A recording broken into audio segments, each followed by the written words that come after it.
It was the 15th of June in 1767 when Cosimo Piovasco di Rondò, my brother, sat among us for the last time. I remember as if it were today. We were in the dining room of our villa in Ambrosa, the windows framing the thick branches of the great holm oak in the park. It was midday, and our family, following the old custom, sat down to dinner at that hour, even though among the nobility it was now the fashion, inspired by the late rising court of France, to dine in the middle of the afternoon. The wind was blowing in from the sea, I remember, and the leaves were stirring.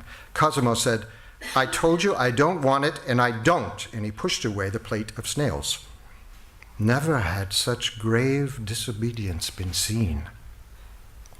At the head of the table was the Barone Arminio Piovasco di Rondò, our father, wearing his wig long over his ears in the style of Louis XIV, out of fashion in this as in so many of his habits.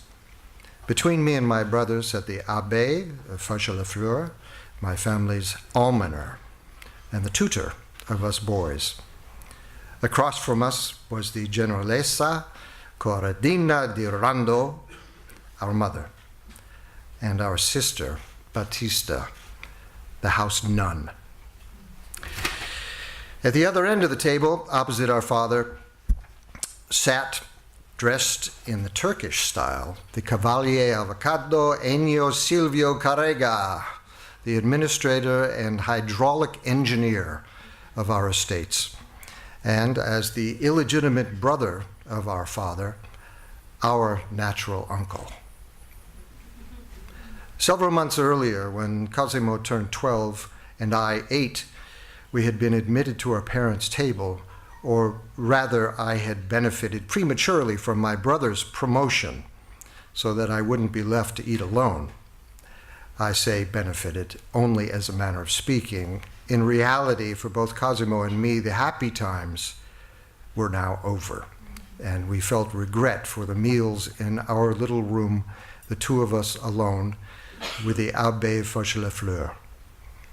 The Abbé was a withered, wrinkled old man who had a reputation as a Jansenist and had in fact fled the Dauphiné, his native land, to avoid a trial by the Inquisition. But the strict character that was usually praised by everyone, the inward severity that he imposed on himself and others, constantly yielded to a fundamental inclination to apathy and indifference, as if his long meditations, eyes staring into emptiness, had led only to a great boredom and lethargy, and in even the least effort, he saw the sign of a destiny that it was useless to oppose. Our meals in the company of the Abbé began after long prayers, with orderly, decorous, silent movements of spoons, and woe to you if you raised your eyes from the plate or made even the slightest sucking sound as you sipped the broth. But by the end of the soup, the Abbé was tired, bored. He gazed into space and clicked his tongue at every swallow of wine, as if only the most superficial and transient sensations could reach him.